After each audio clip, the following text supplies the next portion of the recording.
So I want to talk to you a little bit about vision. The next couple questions will be about that. So as you know, there was a recent poll in the Times Free Press where it talked about the most important attribute of the next mayor is vision.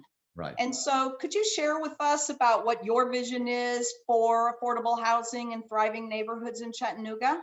Certainly happy to. And I should begin by saying, I'm a huge fan of CNEs and the work that you've done over the years. And I think you guys are going to be critical to the recovery of Chattanooga and my vision of making Chattanooga the best city in the country. Because, good segue, great cities are composed of great neighborhoods. That's really my vision. There's no way we can have a great Chattanooga without having really great neighborhoods. And so how we do that is, the devil's in the details. I would start by really finding ways to encourage home ownership, very specifically, and actively discourage absentee landlordism. There's some interesting ways to do that. We need to find ways to support the unique character of each neighborhood.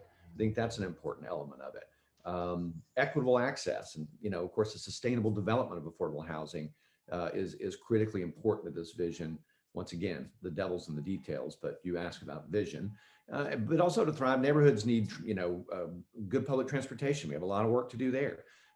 Public safety is part of it. Sidewalks, good paying jobs, good education opportunities. Look, if this was easy, we'd have already done it, right? So this is the job of good local government.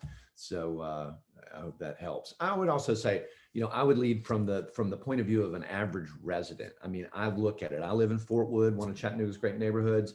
And it is a great, vibrant, living neighborhood. I don't look at it from the standpoint of a developer or an executive or a tourist. I look at it from the perspective of a Chattanoogan who lives in a Chattanooga neighborhood. What would be your plan to get people to lean into and support your vision? Well, I think, obviously it starts with listening to neighborhood input. I've done a lot of that already during the campaign. I've been around to different neighborhood associations. I've knocked on a lot of doors in Chattanooga. And I think we need to leverage input from neighborhood advocates and associations to drive decision making at the city level in line with each neighborhood's unique character and needs and desires.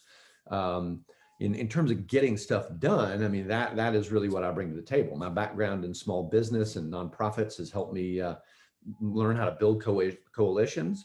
Of course, I was a co-founder at Chattanooga FC, and that was a great example of bringing people together to accomplish something just out of whole cloth, from nothing. And so I know how to motivate and bring people together. Very frankly, Chattanoogans live in these neighborhoods. And in my experience, knocking on doors around town, I think of Brainerd in particular, one of Chattanooga's great old neighborhoods. And there's a real palpable sense of frustration and despair, and we need to restore hope in those neighborhoods. I don't think it's going to be that big a job.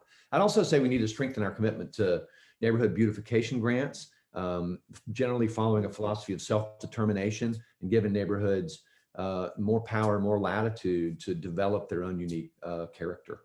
And then finally, of course, the basics I talked about are super important, right? Unless we fill potholes and do paving and fix sidewalks, you can't have great neighborhoods without that basic stuff.